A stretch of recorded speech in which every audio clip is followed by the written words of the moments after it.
Good morning, everyone. Thank you for joining us at this session. My name is Shraddha Kothari, and I work with the Gender, Livelihoods and Health Practice at Intellicap. I will be the moderator for today's session.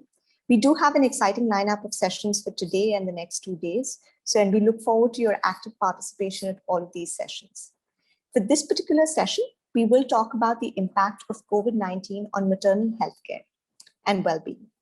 Across various countries in Africa, measures such as curfews and lockdowns have been instituted to curb the spread of COVID-19. However, measures such as curfews, restrictions on travel, have affected how women seek and access healthcare facilities. The disruption in availability of services has led to an increase in maternal mortality and morbidity. It has also had a detrimental impact on neonatal mortality and morbidity. In addition, the pandemic has also resulted in unfavorable outcomes for expectant mothers and children. This particular session aims to examine how COVID-19 has impacted maternal health and well-being. It then goes on to discuss what are innovative strategies and models that are being deployed to prevent further deterioration of outcomes for women and children. And finally, it aims to discuss recommendations that would pave the way forward. Before we jump into the session, I would like to go over a few housekeeping rules. I would request all participants to keep themselves on mute. If you do have questions, please paste them in the chat window, or you could send them to my colleague, Justin. We will share these questions with the panelists once the discussion is over for the Q&A session. If you do wish to engage with any of the panelists individually, you will be able to schedule meetings with them using Brella.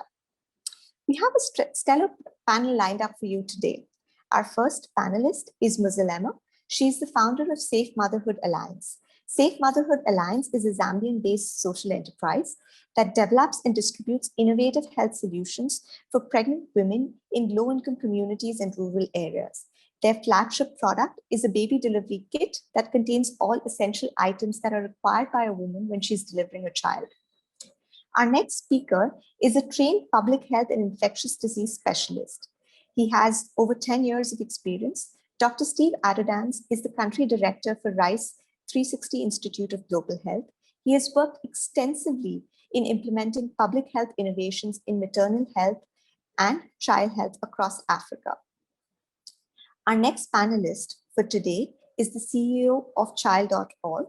This organization focuses on discovering and delivering solutions that keep children alive and healthy.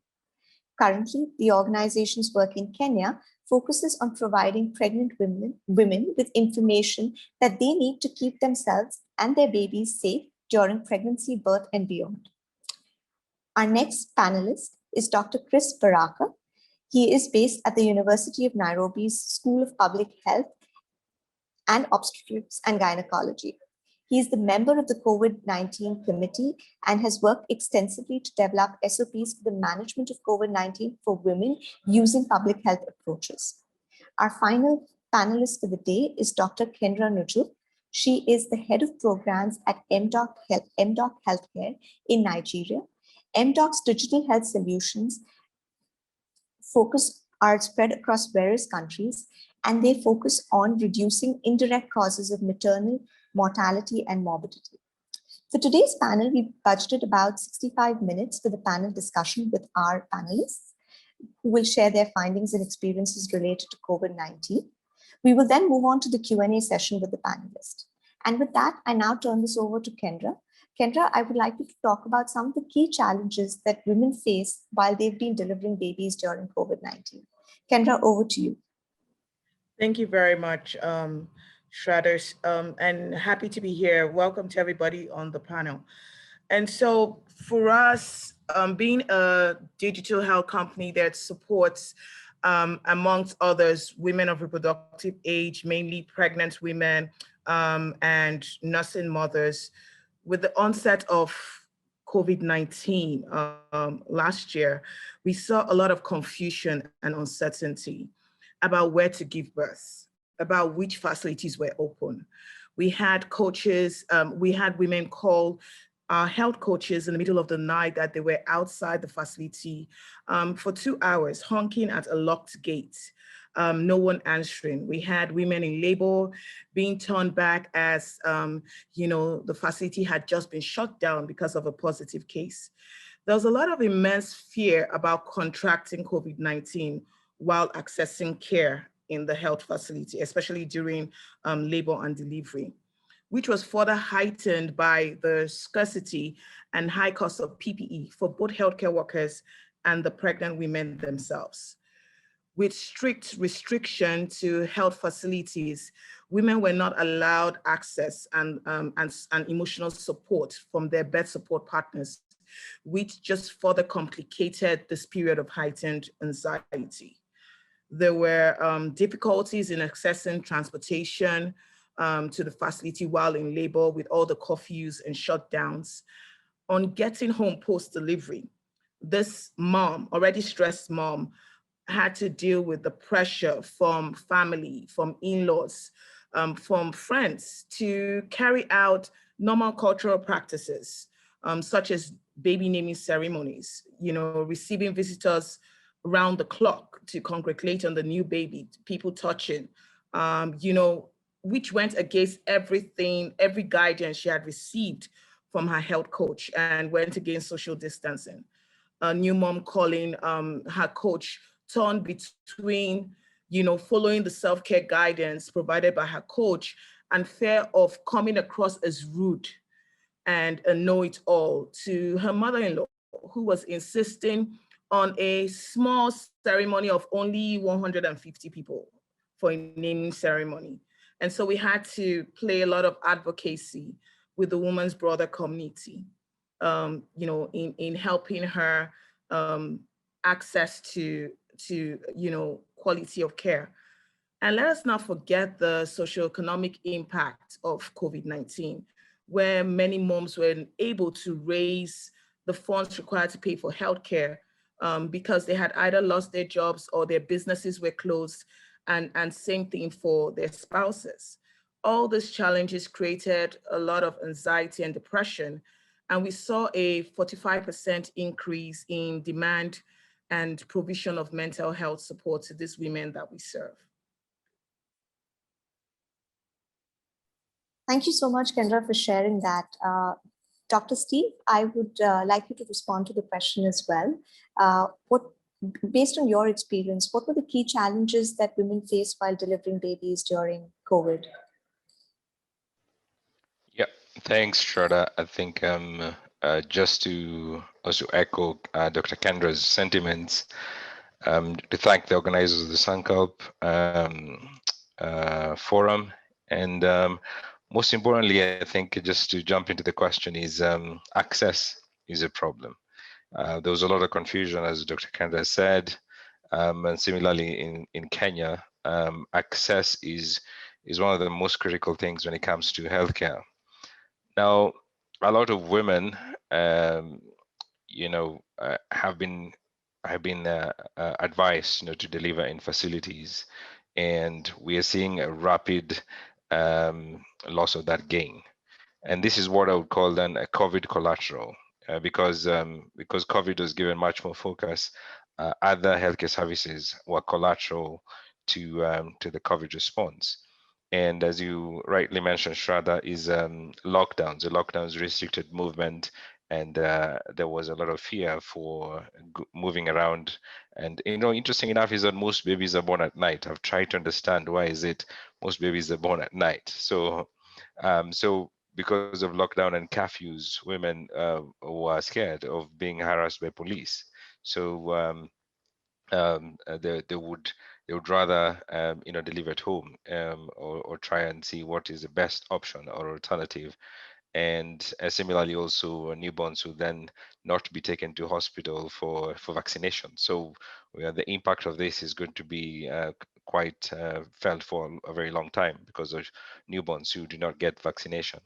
The other thing is there was a diversion of resources for COVID. So this resulted in a shortage of supplies for maternal health and also there were lack of PPEs for the mothers who went to the hospital. So this caused a lot of anxiety for women who would come to hospitals, resulting in what then would be a stigma, because people knew that COVID, anybody who was reported to have had COVID, there was an elaborate burial ceremony, as we could see from the media, and everybody was scared because uh, COVID was associated with a health facility. Anybody who went to the facility ended up dying, and that kind of like stage resulted in stigma associated with COVID and health facilities. So the community at large was scared of going to the facility to access any services, and therefore also women got a bit jittery to go to facilities to deliver.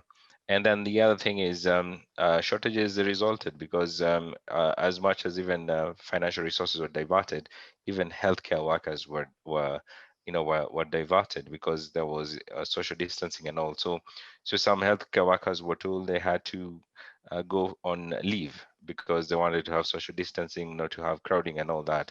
So this resulted also in essential services like maternal health being compromised, and there was a lack of health workforce to attend to mothers. So all this has resulted in a change in behavior and a fear that has resulted in a lot more of the gains that were there before pre-COVID to have been lost.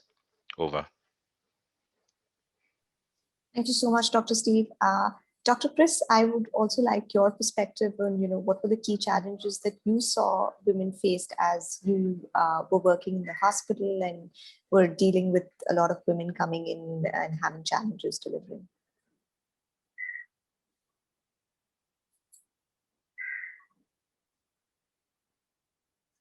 Thank you so much, Kotari.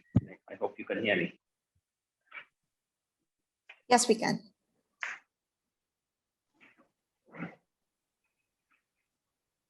Can you hear me? Yes, we can hear you. Go ahead.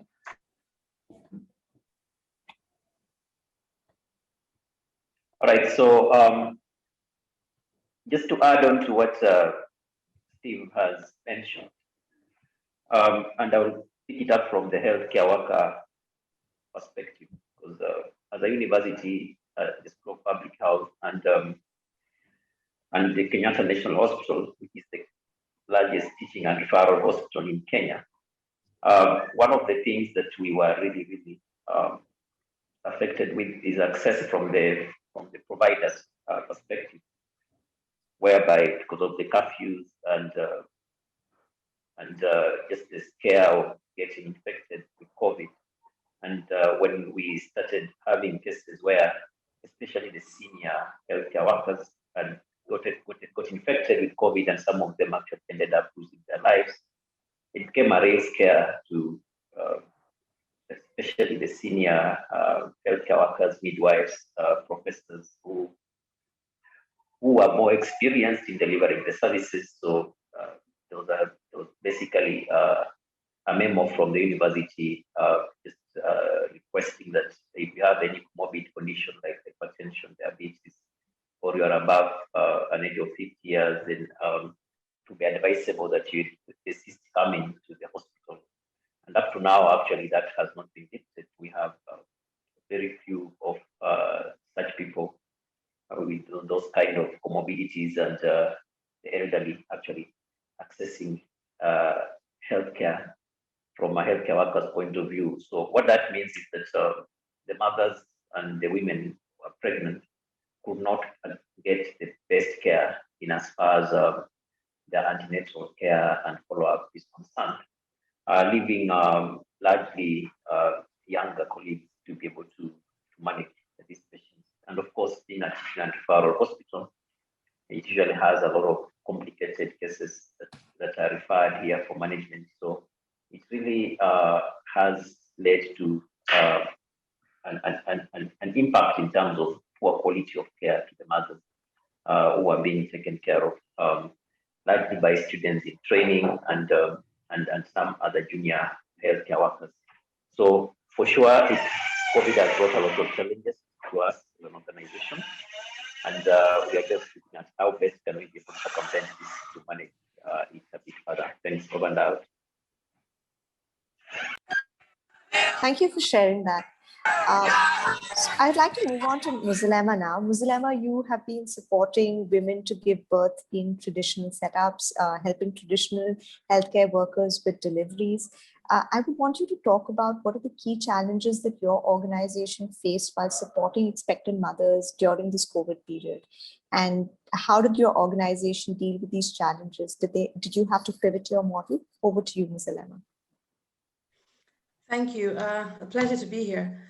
So my colleagues have highlighted key issues which we also faced here in Zambia in terms of maternal health care. But something that we also noticed was shortages of key PPE, face masks, hand sanitizers were just running out. And if they're available, they're very expensive. And not for the target populations that we have. We found women reusing face masks or sharing face masks between each other, which is very dangerous, as we know how COVID is transmitted. So something that we did in our model, once we realized that we couldn't access any face masks from anywhere, is we pivoted into trying to see how can we also try and manufacture some of these key items, the key PPE that are needed for a woman to be able to go out of her home. Especially with lockdown, we know there are a lot of measures that are taken, especially if you're trying to access a health facility during her antenatal visits, for her to be able to get her vaccinations and key information for her during her pregnancy. So we pivoted into manufacturing face masks. We partnered with the University of Leeds to manufacture 3D printed face masks. And they were running a pilot in several countries in Africa, and we were also selected to run this pilot with them. What this has done for us is it's enabled us to be able to train our traditional birth attendants. These are the TBAs that assist women to give birth from home, and also give them vital information if they need to access a health facility. In Zambia, 63% of all births are home births. These are births that happen outside of a health facility. And with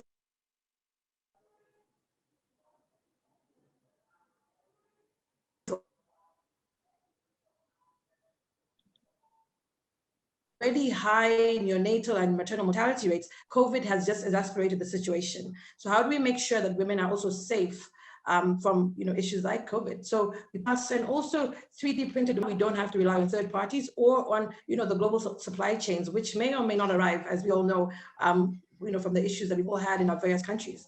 And from this, what we've seen going forward is how to also be able to manufacture some of the key items that are needed, like hand sanitizers, in countries, so we're not faced with high prices and shortages that affect a lot of the health facilities that we are working in currently. Thank you. Thank you so much, Muzalema. Kendra, I would like you to respond to this question. We want to understand, given that your organization has digital health solutions, has your organization had to pivot their model on when it comes to supporting expectant mothers? Could you talk about this? Thank you. Thank you very much, Shraddha.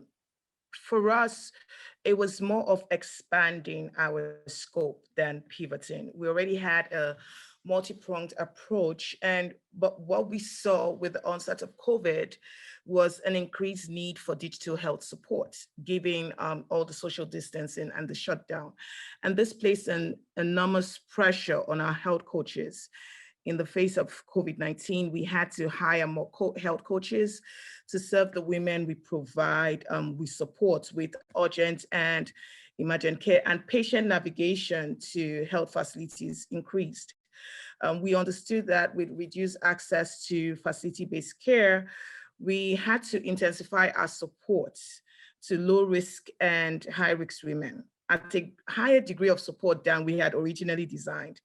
And so we had to incorporate more guidance on clinical care into our coaching curriculum, expanding our curriculum from provision of self-care knowledge on prevention and management of chronic disease in pregnancy to include more broadly, reproductive health knowledge needed to provide to the needs of these women. Our multidisciplinary team had to intensify support to the women's brother community, like I said, just recognizing that the women's decision-making is incredibly low for the communities we serve. And so the decision-making does not lie in her hands. So we had to step in many times and advocate for these women to their husbands, to their mother-in-laws, with especially during the first surge, March to late May last year. Without a benchmark to compare to, we were concerned about the number of self-reported deaths. The coaches would call up the women and hear, oh, I lost my baby. Or the husband would pick up the phone and say, he had just lost his wife a few days ago. Majority of these deaths were stillbirths and intrauterine deaths. And occurred majorly during the first really strict lockdown. And so that saw us prioritizing, high-risk pregnancies, providing more frequent touch points and interventions. We saw the trend of low-risk pregnancies becoming high-risk pregnancies. So women who had onboarded and enrolled on our platform with normal baseline BPs going ahead to get, high BP values, which would have gone undetected. And so we had to adapt our surveillance system, adapt our process map for providing care, to be able to use automation to send out virtual nudges to these women. Virtual nudges, for instance, checking your BP at the neighborhood pharmacy. If you couldn't afford a home monitor BP device, rather than waiting for your next appointment, which had been prolonged, which were now prolonged to 3 months, 4 months. And then once this BP high abnormal values are entered on the platform, the coaches receive a notification and then can contact the woman and provide her basic care, navigating her to what facility she could go to. One of the challenges we faced with digital was the challenges with data for mothers, and as well as low digital literacy, meant that some mothers did not have the capability to effectively use the digital platform. And so we had to invest time and use different means to improve their digital literacy, using how-to guides, using videos, using demos to show them how to navigate the system. That really buttressed for us that smartphone ownership did not equate digital digital literacy. And we were very happy that, after months of support, we saw that 73% of women reported that they were now more comfortable using their phones for health than before they were enrolled in MDoc. So we would not curb access to basic phone users. We had to, increase our use of SMS and voice, which of course had cost implications.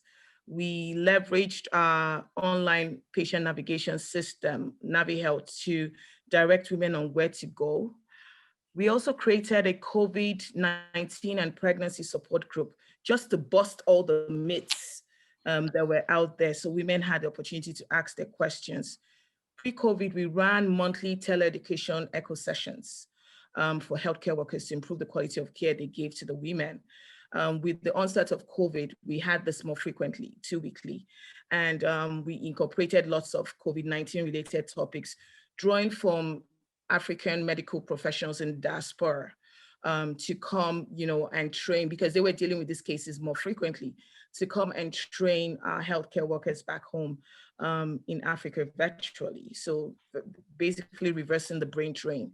With the lack of knowledge amongst the women, we extended this teleeducation series to pregnant and nursing mothers and their spouses, holding every week. And we called it virtual ANC, PNC classes. And across both types of series for the healthcare workers and the patients, we saw 12% and 15% increase via the polls that we ran post each session.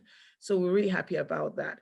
Like my fellow panelists said, we fear of contracting COVID-19 at the facility, and we saw that this was leading to home deliveries in some instances. We crowdsourced funds and provided PPE mama delivery kits, which we gave to the most vulnerable women of low socioeconomic status in select hospitals.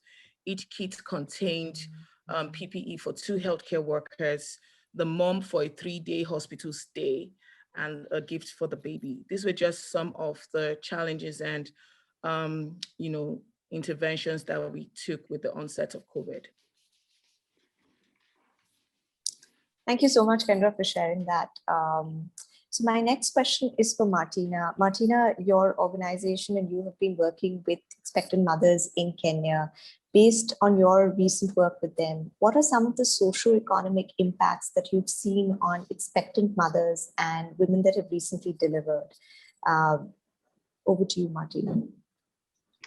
Thank you very much, Shraddha, and I'm very happy to be here today. So thanks very much for inviting me along. Child.org has been participating in a study called I Deliver, which has basically been working with women who delivered during COVID, so post March 16th last year, and interviewing them about their experiences, alongside working with some data from some research that was done prior to COVID. So there's a direct comparison.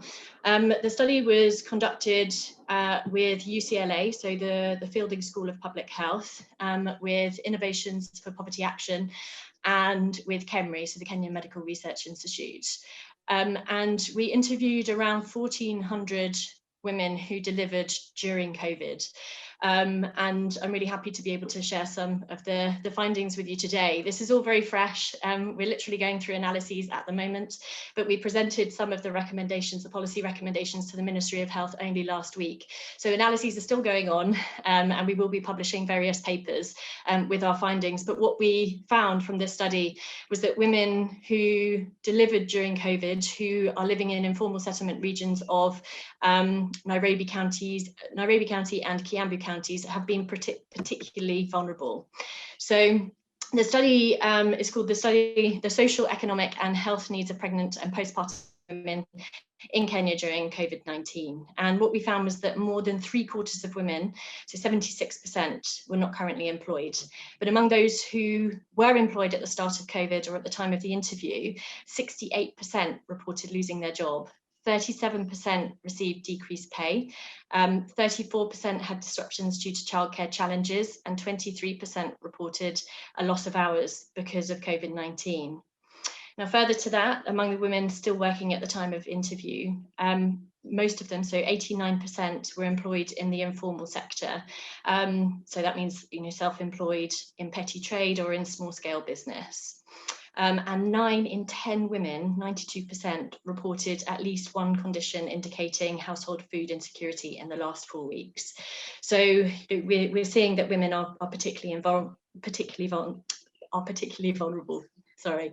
Alongside that, just in terms of some of the kind of social indicators, we found that 39% of women screened positive for depression, and this was using a validated tool. So that's a really high percentage, and this compared to 17% of women who delivered in 2019. So there's a huge leap in women screening positive for depression. So that's just some of the indicators there. Thank you so much for sharing that, Martina. As even Kendra mentioned, there seems to be an uptick in need for mental health services for expectant mothers and women that have recently delivered, given all that's passed through in the last year. So I think that is some of the things that some of the policy recommendations, as well as strategies that we should look at going forward. Before we sort of dive into that further, I wanted to ask you, based on your work, have you witnessed any changes in the demographic of expectant mothers in Kenya? Yes, massively. So Child.org's biggest project is a project called Pregnant Women's Groups, and we're working out of Igembe Central in Meru County. This is a UK aid funded project. And we have found that the numbers of teenage pregnancies has gone up drastically. In fact, there was a piece in the Nation newspaper last week saying that in Meru, there were 14,000 cases of teen pregnancies in Meru alone last year, so across 2020, and nearly 10% of those were amongst girls aged 10 to 14. So it's looking very likely that there are a huge number of cases of abuse over the course of the year. What's really interesting is that talking to those girls, because they participate in the groups that we run, that they are also, feeling a number of different kind of impacts as a result of their pregnancies. Number one is that they are stigmatized. Their families have often not responded very well or supportively. And we have seen many cases of girls being taken out of school. In fact, there was a case just this week that my program manager was telling me about, where a father was not happy with his daughter, and he basically stopped her from going to school. And so our team had to work directly with that family and sensitize the family and encourage them to support the girl in going back to school. But we're also finding that there are additional barriers. So schools are pushing girls out. So if they are pregnant, then they're looking for reasons why they can't be in school. So one of those reasons was, girls telling us that they don't have uniform that fits them anymore because they're growing, and so schools have turned them away. So we're doing a lot of work with the groups. We're encouraging girls to come together so that they have peer support, and we are encouraging guardians and parents to come along to one of those sessions and advocating to keep girls in school for as long as possible, and then to also facilitate them coming back to school post-delivery. And we're also working with the Ministry of Health and communicating where there have been situations where schools have turned girls away, and encouraging girls to stay in school longer. Thank you for sharing that, Martina. So it does seem that the demographic is changing quite drastically and not in a very positive way. If younger girls are getting pregnant, they're less likely to be able to support themselves, and also leads to an intergenerational cycle of poverty. So since all of y'all have been working at various aspects of addressing this problem, I would like to pose this question to first Dr. Steve. Dr. Steve, what do you think are key actions that should be taken now to prevent further deterioration of outcomes for expectant mothers or women that have recently delivered? Yeah, thanks, Shraddha. I think there's need for many domestic governments to galvanize all efforts across the sectors to be able to respond in a much more resilient manner.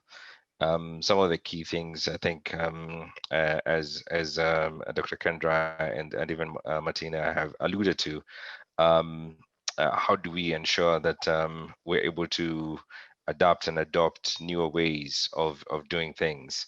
And one of the things that I think would be crucial is embracing technology. So by democratizing and knowledge through information technology, we usually say now we have a COVID pandemic, but one of the major pandemics, if I may have a lighter note, is the mobile phone pandemic. There are more than 1 billion mobile phones in Africa. There are more phones than there are people in certain instances, because you would go to a meeting and you find somebody has 3 phones. So in a sense, it's an African thing, and especially for Sub-Saharan Africa. So that means we can use this opportunity to democratize knowledge to healthcare workers so that they do not have to risk their lives by coming together, like for trainings and things like that. The other thing is we're in the era of information, and for us to stem stigma, we have to reduce misinformation. The community has to be empowered. As Muzalema has some serious engagement with the community needs to be knowledgeable about COVID and about how to protect themselves. So how do we ensure that there is enough information, education, and communication material in a socially and culturally acceptable manner to ensure they are much more empowered?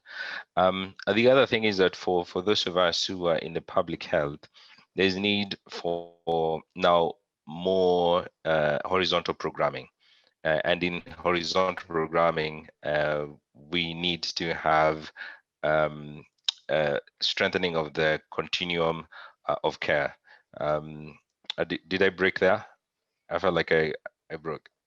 Just for a second, Okay. I think so in horizontal programming, yes, go ahead, Shraddha. No, you were asking if you broke for a second. We just lost you for about a second. So if you could start on the horizontal programming again, that would be great. All right.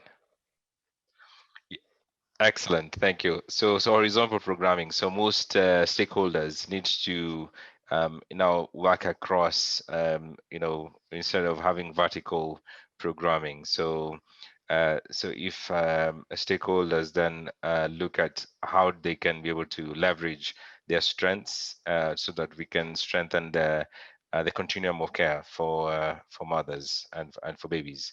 The other thing that I think sometimes is very difficult to do, and this is the last thing, is advocacy. How do we advocacy for policies to preserve essential services where maternal, child, and newborn health are preserved in situations of a pandemic or an epidemic? And this includes social protection and budget ring fencing for maternal and newborn care, because these are vulnerable communities, vulnerable demographic set of the population. So if this is hinged to any form of a policy, then we have a much more resilient response in the future. Over. Thank you so much, Steve. Ms. Zulema, I would now like to ask you, I know Dr. Steve gave us a lot of action points that can be taken to support maternal health and well-being, and his focus was looking at public health initiatives. With you being a health entrepreneur, based on your experience, what would be key actions that should be taken now as a health entrepreneur? What support would you need to improve outcomes for expectant mothers or women that have recently delivered? Ms. Lema, over to you. Thank you. As Dr. Steve and the rest have pointed out, some of the things we've seen in our own organization is, the need for innovation. Whether it's, taking something completely new to be able to have, more positive outcomes, or not reinventing the wheels. Some things that we've seen with the situation. So we need to strengthen health systems with a sustainable supply chain for delivering products to where they're needed most, and providing health workers with training, which is why for us as Safe Mother Alliance, traditional birth attendants are part of our key allies, because we realize that when women have nowhere to turn to and the hospitals are on lockdown and they've shut down, women still have to deliver somewhere, and where they deliver is their homes. So how do we ensure that we are creating a safe birth experience for the women? Because we're not only looking at positive health outcomes, but also her mental health. And what we've seen is, a lot of trauma has been drawn from women having to be chased, giving birth from, literally even the side of the road, because when the baby comes, there's nothing that will stop the baby from coming. So how do you make sure that this woman is well equipped and has the right training to be able to deliver, a healthy baby, and also make sure that the mother that's in our hands also, is safe? So our TBAs, what we do as a social enterprise and a social entrepreneur is, after we train them, we give them the baby delivery kits, which they distribute and earn a commission of every kit that they sell. We do this because we're trying to create meaningful employment for them and support them. Research has shown that closing the gender gap in workforce participation would reduce poverty and increase global GDP by nearly 12% by 2030. So we believe, a mass majority of the deaths could be prevented by educating traditional birth attendants, ensuring that mothers have the right information, and also advocating policy to government. Most countries in Sub-Saharan Africa require women to bring their own birth materials when they have, includes something which I myself realized when I was pregnant 3 years ago, and I was asked by the health facility to bring my own birth materials, and I thought, by this time, obviously, the government or someone had really figured it out. But I realized that you'd only be able to go in and, not require these things if you give birth from a private health facility. But looking at the communities where I come from, the low-income communities, not everyone can afford private health facilities. So what I realized was I needed to come up with a solution, which is how Safe Motherhood Alliance was born, really from personal experience. When I realized if I have another baby, I do not want to go through this experience again of being scared to be chased from a health facility, being scared that a nurse will not attend to me if I'm in labor because I don't have the adequate gloves. Or worse still, having to go through a home birth with an untrained traditional birth attendant who will easily just look for the sharpest tool in the kitchen to cut the umbilical cord, which is what we see in a lot of these cases. And 2 weeks later, you notice that the woman has sepsis or an infection and loses a child over something that should not have happened. So we've made it our mission to really raise awareness of this tragic issue, raise funds to bring solutions to the women who need it most, and focus on research on continuous innovations in the field, which include, digital platforms as well, to be able to also gather data and see how do we improve the systems that we already have in place. Thank you. Thank you so much for sharing that, Ms. Anema. My next question is to Dr. Chris.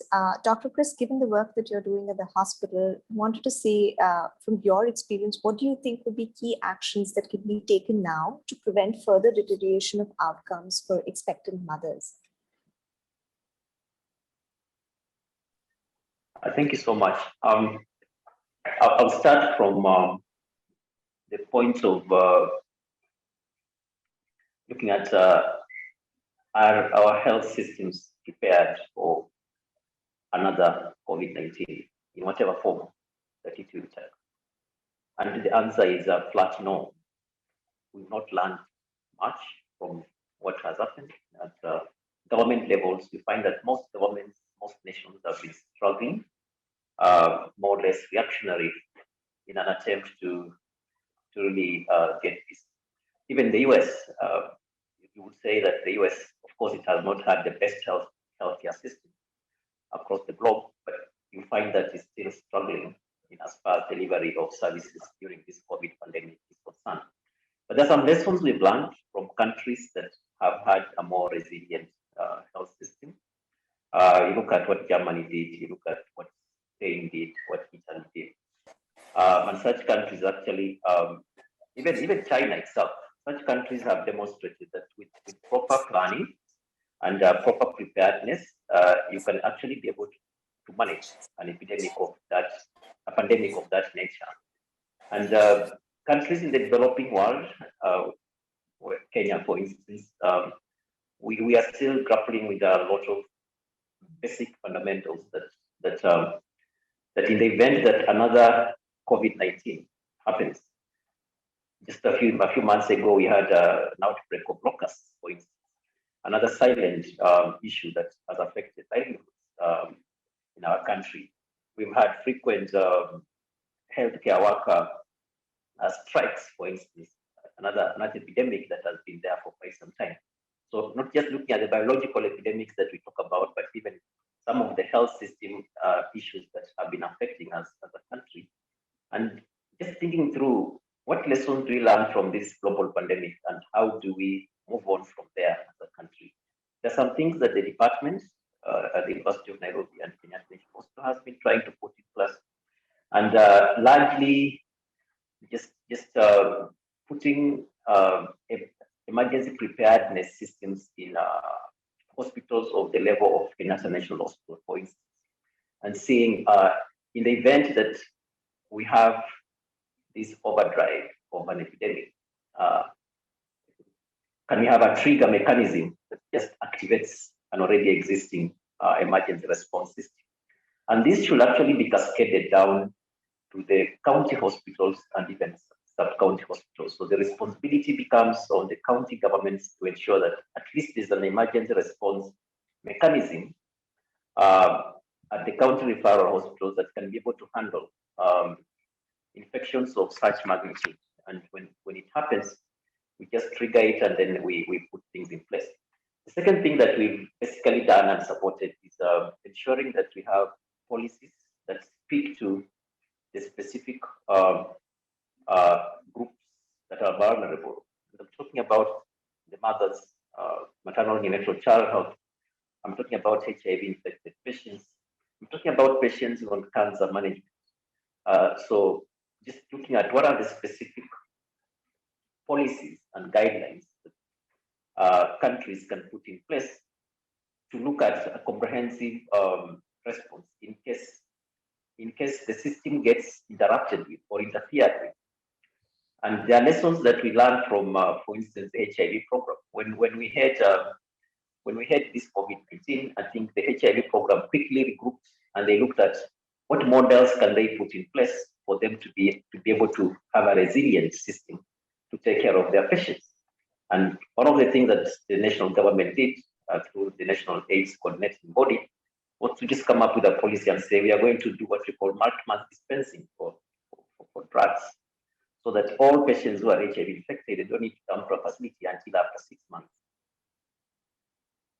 They will come after 6 months. And Thank you so much for sharing that. Hello? Sorry, I think we lost you, Dr. Chris, but we'll come back to you again. While we wait for Dr. Chris to come back, I'd take this question to Dr. Stephen. Dr. Stephen, based on your experience of working in public health and implementing innovations for maternal health and well-being, what do you think are policies and service models that will be effective if such a pandemic were to reoccur again? Yeah, thank you, Shraddha.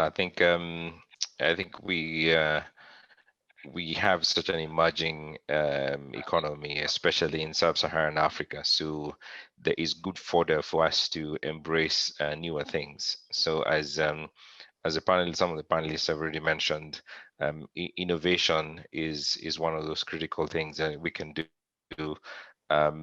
What we saw and as the panelists have alluded to is shortages in due to supply chain problems, because a lot of things are manufactured across other continents, and Africa is just having a net import kind of like economy. So how do we ensure that Africa, with Sub-Saharan Africa for that matter, with a lot of raw materials, can be able to manufacture? So here I'm looking at innovation and having an enabling environment for local manufacturing for some of these essential goods that can prevent us having such a slow response to pandemic. The other thing is the pandemic has exposed a very soft underbelly of our health system. So having building a better health system, building blocks by ensuring that there is good legislation for essential services. This has to be put in laws that do not have, that can survive beyond a regime. So if I'm a politician, I do not have to say I'm going to do this for women and children, and then the other politician comes and says I'm going to change this and that. So it has to be cast in a legislation that is on the law of the land. So I think that would ensure that it cuts across both public and private sector. Now, the other thing is removal of taxes. We see a lot of taxes sometimes that reduce access. So how do we remove these tax barriers and have either zero rating or having the universal coverage approach to maternal and newborn and child health services? My last point is what I would call the public-private partnership models. And this model, I'm looking at most partnerships, especially for private sector, are shareholder. But now, how do we change the shareholder model to a stakeholder model? So private sector to look at their contribution as a stakeholder contribution rather than a private shareholder contribution where I have to get something out. So for stakeholder contribution where I'm giving something so that at least it's for a greater good.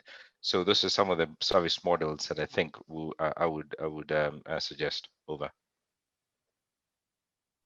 Thank you so much, Dr. Steve. I think one of the most important points that you brought out were the supply chains, the challenges related to the global supply chain. And that leads us to our next panelist. Muzilema, I'd like you to talk about some of your experiences here, because you've had to rely on the global supply chain for some of the delivery kits that you were developing. So over to you.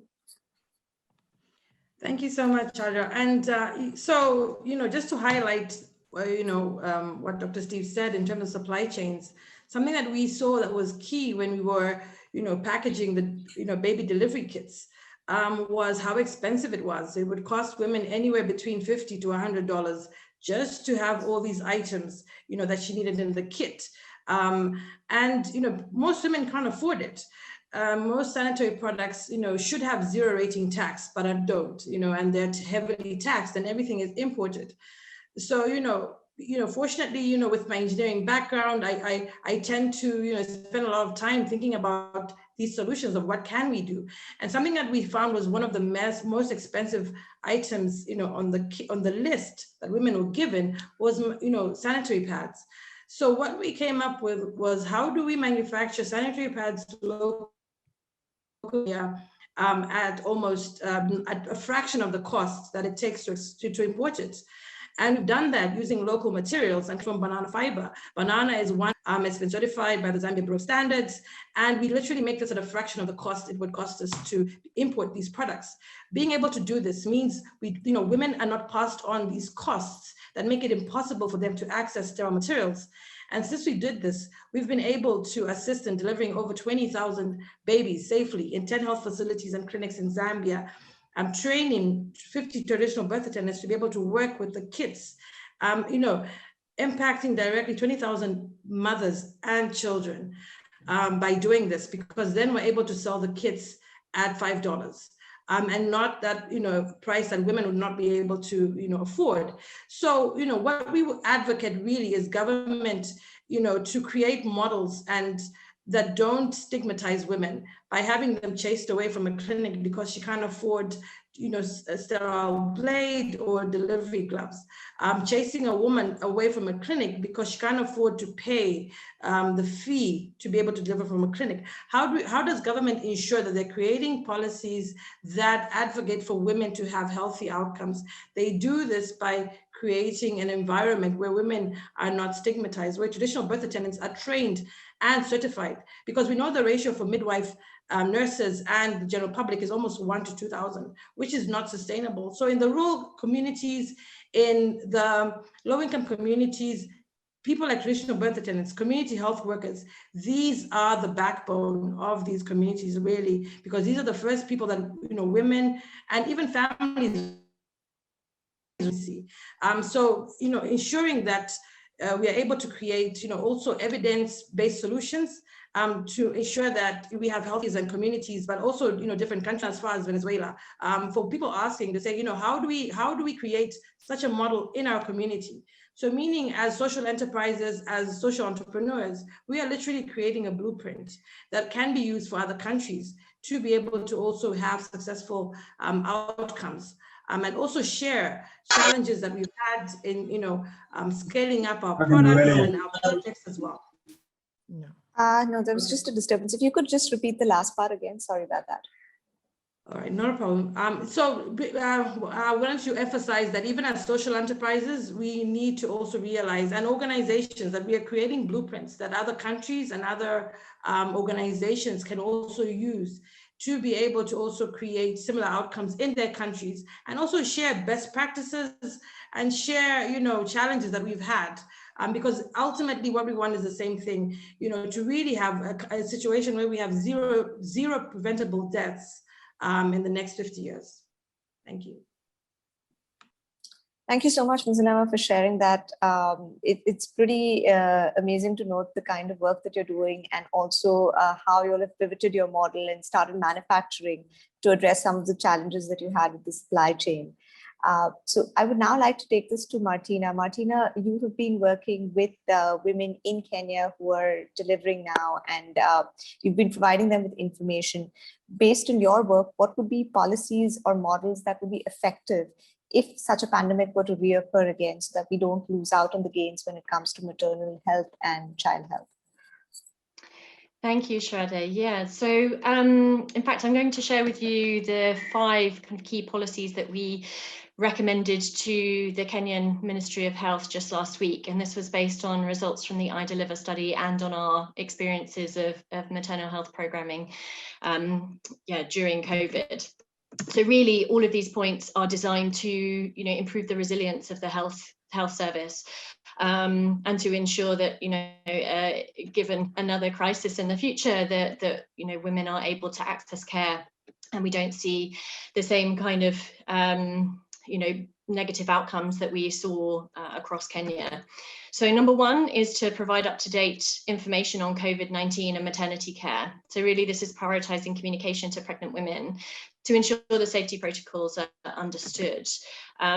Because what we found, last year, particularly at the very beginning of the pandemic, was that pregnant women didn't necessarily know that there were exemptions to things like the curfew. So we had a number of cases, as has already been mentioned by Dr. Steve and others during this session. Many women weren't able to travel to hospital overnight to deliver, because it was during curfew hours. We very sadly, in the very kind of early stages of the pandemic, we lost a mother who had chosen, this was in Meru, she had chosen to deliver at home, following 2 successful deliveries previously, but very sadly she began to experience a postpartum hemorrhage. She called for an ambulance and a driver at 9 o'clock in the evening. It didn't arrive at her house until 6 o'clock the next morning, and by the time she reached the hospital, sadly she had passed away. So by providing information women, and really allowing women to understand that they are exempt from, certain restrictions, can hopefully mitigate some of those really sad outcomes. Through a range of communication methods. So, a really good one is through community health volunteers, and I'll talk more about that in a moment. Another one is through healthcare providers, and then SMS messaging. So as I mentioned earlier, so we pivoted from face-to-face groups to communicating with women via SMS messages. And in Nairobi, we had really positive success, and 82% of the women that we spoke to said that they were encouraged to visit clinics where they had previously not wanted to during the pandemic, based on the messages that they were getting through their mobile phones. So the next one is to provide uninterrupted newborn and maternal health services. So putting measures in place to ensure that newborns don't miss or delay immunizations. In the study, we found that 1 in 5 women reported missing or delaying a vaccination for their newborn because of COVID. So they were really reluctant to go back to clinics following the birth of their babies. So really kind of encouraging services to kind of keep going. And then the next one, number 3, is to provide subsidized PPE during maternal and newborn care. So, Ms. Olema mentioned the access to PPE. We found that a number of women reported that they didn't have access to PPE, or that they were asked to pay for PPE during their either antenatal care services or their delivery services. And actually, there were women who told us they were turned away from clinics when they had visited to deliver, and so had to deliver at home completely unprepared as a result of not having access to PPE. So ensuring that there are subsidized PPE, or ideally free PPE, available to women who are delivering. And also just ensure that health facilities enact standardized prevention methods, so screening for COVID-19 symptoms and increasing hand washing and hygiene. The next one is, well, they're all very important, but this is a particularly important one to me based on the work that we do, is strengthening community health volunteer networks. So we've seen really great successes, particularly in Meru, where we have worked very closely with community health volunteer networks. And we very cheaply actually identified areas where there are not trained or active community health volunteers. And the government have stepped in and recruited community health volunteers. Now, community health volunteers were really active in various parts of Kenya, depending on how much investment they had and how active the county and sub-county governments have been. But they are in a really strong position to go into homes to communicate to communities around COVID-19 prevention methods. They have played a really active role in keeping women, well, communities safe and well, but also in connecting women to health services and identifying cases where women have avoided going for antenatal care and so on. So there's a really important role to play there, and it doesn't necessarily have to be an COVID-19. There's a really great opportunity there to improve referrals to clinics for other health issues in the community. And then finally, the last recommendation we made was to link women to appropriate referrals and social support services. So, this is based on the experiences that we were seeing women having around postpartum depression, but also, those who have been experiencing gender-based violence and intimate partner violence. CHVs are in a really good position, as are health workers in clinics, to refer women to services, specialist services within the community. Thank you so much for sharing that, Martina. Kendra, over to you. I would like to hear, based on your experience, what are key policies or models that you think will be effective if this pandemic were to occur again? Thank you very much, Shraddha. Being a digital health organization, I would focus on providing an enabling ecosystem for digital health. If COVID pandemic has achieved anything, top would be smashing the myth that digital health solutions do not and cannot work in Africa. Are there challenges? Absolutely, as with any other intervention.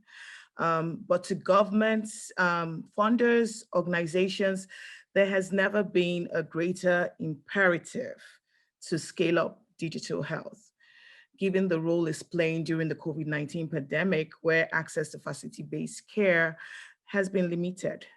We need service delivery models that intensifies the integration and the linkage between virtual self-care support and in-person facility-based care, because we've seen them work in silos. And that integration and linkage is really important if we're to get the desired short-term and long-term health goals and outcomes that these populations we serve deserve. As a for-profit digital social enterprise, it is as important for us at MDOC to demonstrate population health impact, better control of the blood pressure, better control of the blood glucose, increasing exercise and physical activity, increase in intake of, self-care behaviors such as fruits and vegetables. But it's also very important for us to prove financial sustainability at scale, because it can't always be donor-driven. So we therefore need policies that promote innovation and don't stifle it. So Dr. Steve had mentioned about taxation, about policies that relate to electricity provision, policies that relate to mobile network operators. Is really, really key to really create that enabling environment. We need to incorporate training on digital health solutions for healthcare workers, right, starting from, pre-certification education, right from medical schools and nursing schools, and, for postgraduate training as well, because we see a lot of healthcare workers adverse to digital digital health solutions. And I think that we've proven that, there is a space and a need for this. And so, capacity for the healthcare workers need to be developed in this area so that they're more receptive and do not act as demotivators for the patients when that woman, comes really excited to show her her healthcare worker, her doctor, her phone, her application, her app, where she has tracked her weight, she has tracked her BP while she was outside the facility, so that synergy really happens. We at MBOC really believe that partnerships are key. We need partnerships with, with health insurance, community health insurance schemes, with HMOs, where, with these partnerships, access to these services can increase when digital health solutions are part of the packages in these health insurance programs. And this really targets vulnerable populations. Like I said, partnerships with mobile network providers where high data costs is no longer a barrier to using digital health solutions, where there are data concessions for healthcare workers to log on to virtual meetings, where patients have data concessions where they can receive virtual self-care support without fear of this cost. I think this is some of the things that provide this enabling ecosystem for digital health that we have seen plays a critical role in a pandemic such as COVID-19. Thank you. Thank you so much, Kendra, for sharing your thoughts here. So we're now going to open it up for Q&A. I have a lot of questions that have come in. So the first one is, do you think advanced market commitments have a role to play when it comes to maternal health and newborn health in terms of the supply chain? Mozilema, your thought? Yes, I think they do, because we need to consider that, as Dr. Kendra had said, we can't work in silos. And, supply chains is something that's very key in ensuring that, we have safe deliveries of both mother and child. What we've seen in our experience in the past, for example, is, women giving birth, assisting to give birth without using sterile gloves. Now, traditionally, this was done before, and if a baby dies 2 or 3 weeks later, they would think it was either something to do with. Now we know better, right? And talking to pregnant women as well as the traditional birth attendants, they understand how this is interconnected, and how do we ensure that they have sterile tools when they're giving out deliveries, is by having supply chains that we can rely on. And if we can't rely on them, then we have to make sure that we advocate for manufacturing locally by reducing taxes on electricity and other goods and services, as Dr. Steve had mentioned earlier as well. So, all these things are really interconnected, and trying to also see how we can partner.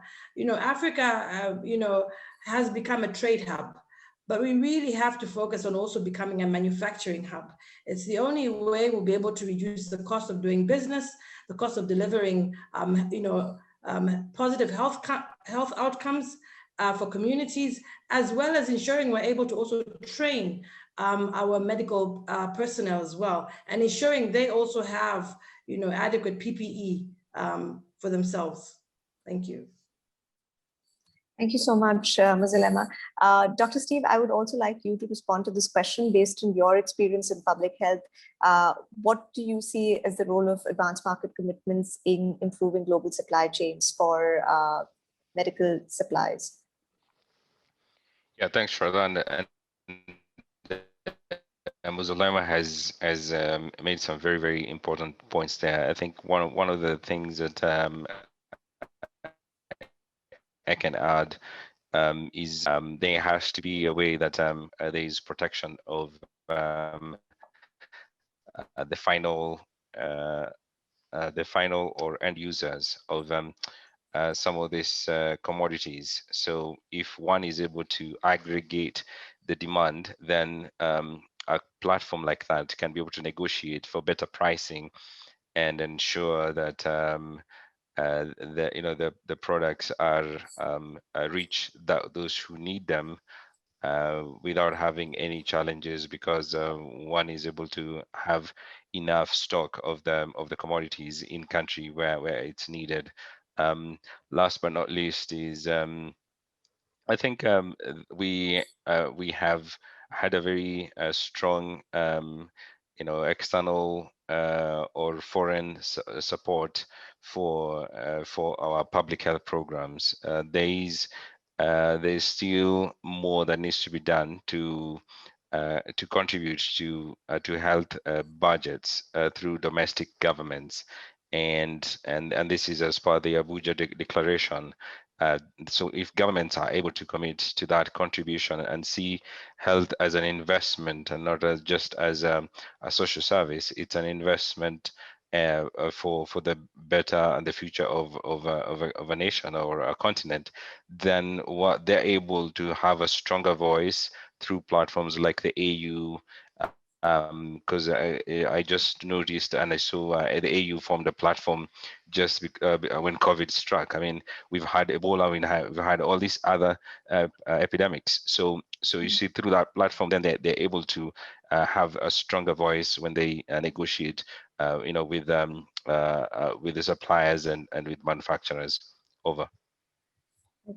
Thank you. So our next question is, when it comes to data collection, children born, maternal deaths, etc., what are some of the corrective measures of getting this information into the government health systems?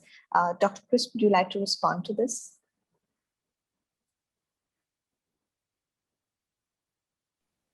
Thanks so much for that. I think data is definitely critical in informing future programming and just guiding in terms of how far we as a country, I would just say that we've had a bit of variabilities in as far as the data collection system is concerned. And I'll give you an example that as late as a month ago, even at the national.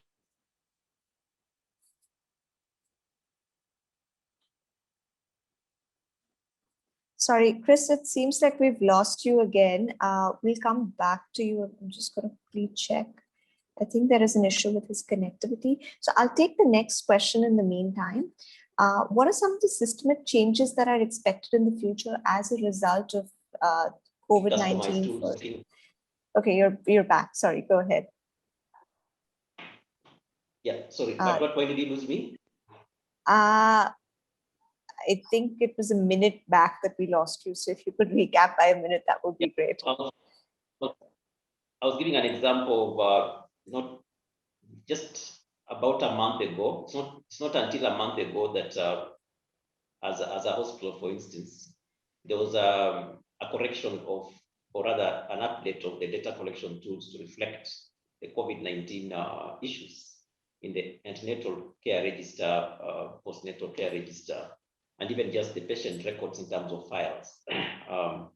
And that calls for two things. One is quickly responding to emerging issues and just ensuring that the primary data collection tools are actually updated fast enough. But most importantly is to go electronic. If we had an electronic medical record system across most of our facilities, then modifying some of these tools becomes much faster and much easier compared to a paper-based system that becomes very expensive and rigorous to undertake. The other thing I want to talk about is as a country, we've had variabilities in as far as our data collection system is concerned. Sadly, our maternal neonatal child health indicators in terms of data collection and processing is not as robust as, for instance, the HIV program, the TB program that are vertically run, as one of us mentioned earlier on. So probably just investing into some of these other programs and ensuring that we have a one system that can be able to collect data at primary sources and just cascade it upwards to what we would call the Kenya EMR system. And ensuring that we have data quality checks at each level so that whatever information that we retrieve from the Kenya EMR global system is actually a reflection of what we need. 2 months ago, I was supporting one of the women reps in one of the counties that was affected by Corona, Kiambu County. And she was looking at what type of data can she use to indicate the magnitude of adolescent pregnancies in Kiambu County. And trust you, it was a bit of a heckling task because whatever information I was getting in our national Kenya health information system was not a reflection. It was not an updated version of what was actually being, or what was happening at the facility level, or the ground level, community level for that matter. So a comprehensive look into what system are we having, how fast can we be able to adjust this, and how best can we be able to modify this to go the Kenya EMR way. Thank you. Thank you so much, Chris, for sharing that. That actually leads us to our next and final question. This one's to Martina. Martina, given your work in informal settlements, how do we look to obtain key indicators on maternal health, especially in informal settlements, which were worst hit by pandemic? Given the fact that COVID, as Dr. Chris also pointed out, COVID has distorted the normal way of getting information from health facilities. Martina, over to you. Thank you, Shraddha. Yeah, I think it has to come down to community health networks. They are in a really strong position to be going literally door to door into homes and to be understanding the situation of the people living within those communities. We've, as I said earlier, we've had some incredibly positive results with, during COVID, both in Nairobi and in Meru counties, where we have trained community health volunteers, or retrained, we should say, and provided, really up-to-date COVID information on how to keep yourself and your family safe. And what we found was that the conversations that were being had were kind of largely kind of around myths around COVID and kind of fear of stigma and so on. And so actually kind of by breaking down some of those fears and improving confidence of people in going to clinics, we're reconnecting individuals, and particularly expectant mums, with clinics, and improving their potential for going for really important antenatal care sessions. So I think a really, really important tool in these regions are community health volunteers. Thank you so much for sharing that. We have time for one last question. This one is on, are there any programs in place to raise awareness among pregnant women's partners and families and train them to become better support providers? Can technology play a bigger role here? Kendra, I think this one's meant for you. Would you like to answer this, please? Sure. I already chatted into Tanvi. So for us, what we have seen, especially because of the low decision-making empowerment given to women in the communities that we serve, it has been really, really important to incorporate husbands and, the decision makers, such as mother-in-laws, in the give to women. And so on our self-care platform, where we engage with women, we actually have women who enroll with their husbands' phones.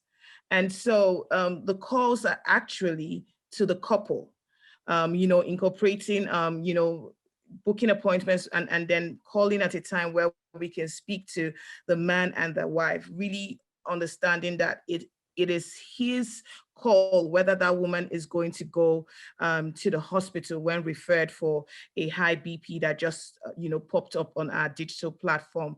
We also incorporated the men into the virtual teleeducation classes we hold every Saturday for the pregnant women. So we call them pregnant and nursing mothers and their support givers. And it has really been empowering to see husbands really ask questions around, how to care better for their wife. I'm really concerned. She's always tired. Is that normal? Should we be worried? It's really, really been great to see that involvement. I think fatherhood as a whole is changing in Africa. It is not what it used to be. So that has been great to see. And we did a survey to just see are all these interventions making impact, and we saw 96% of the women and their support givers said they're better able to manage their health and or chronic disease after joining our program, which was a 34% increase. From baseline. We're seeing husbands and women calling to say, my BP is high. Starting from a place of not knowing their BPs at all, going to the hospital and not knowing their BPs, to now knowing their BPs, to now being able to interpret what that BP meant, has really been empowering, just to give an instance. Thank you so much, Kendra, for sharing that. Would you mind? Sure, go ahead. Sorry, would you mind if I just share an experience here? So, sure. Yeah, just to really echo what Kendra has said. So involving husbands, partners in our project in Meru is a kind of key feature of this project. So we've been running like male partner sessions and communicating on a whole range of, of topics, including, kind of mystifying information around FGM, about early marriage, as well as, encouraging supportive behaviours. And I've got two stories I really want to share. One, just very quickly, was a man standing up in one of those sessions saying, I need to go and find my daughter. I let her get married too early. And she'd literally gotten married, a couple of months before she'd left school, and he left that meeting and went to go and tell her to go back to school, which was just an amazing outcome. Secondly, was a story I heard directly in the field a couple of weeks ago when I was up in Meru.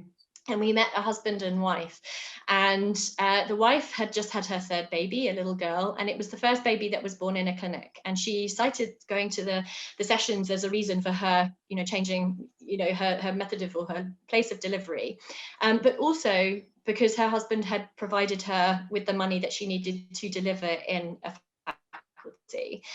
which was a facility, which was amazing to see. And from him, he was telling us about how much he'd learned and how important it was to support her. He had never held his previous two children, and he was sitting there holding this baby, saying that it's important for his wife to rest. And he literally just said he wasn't aware of this before. It's a really patriarchal community that we work in.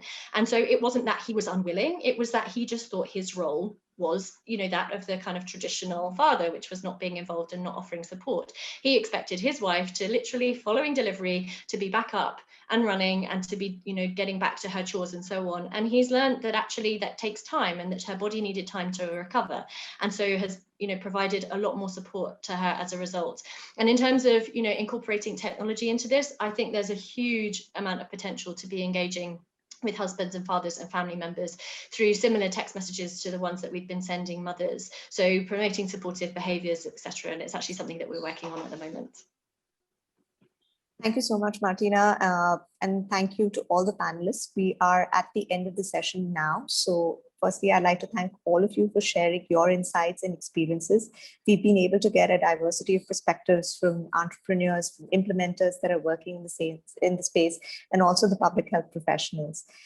So as we emerge through this pandemic, we're hoping that now we have information on policies and models that can be adopted to improve not just the health outcomes, but also the social and economic outcomes for the expectant mothers and young children. A couple of takeaways for me especially were around creating awareness, leveraging local models, working with community health workers, improving supply chains, whether it's using advanced market commitments or looking at local manufacturing, are great ways to take this discussion forward. Thank you again for your time today, and I wish you a good rest of the summit. Thank you. Goodbye. Thank you. Goodbye. Thank you. Bye. Bye. Thank you. Thanks so much, everyone. Bye-bye. Bye. Thank you. Bye.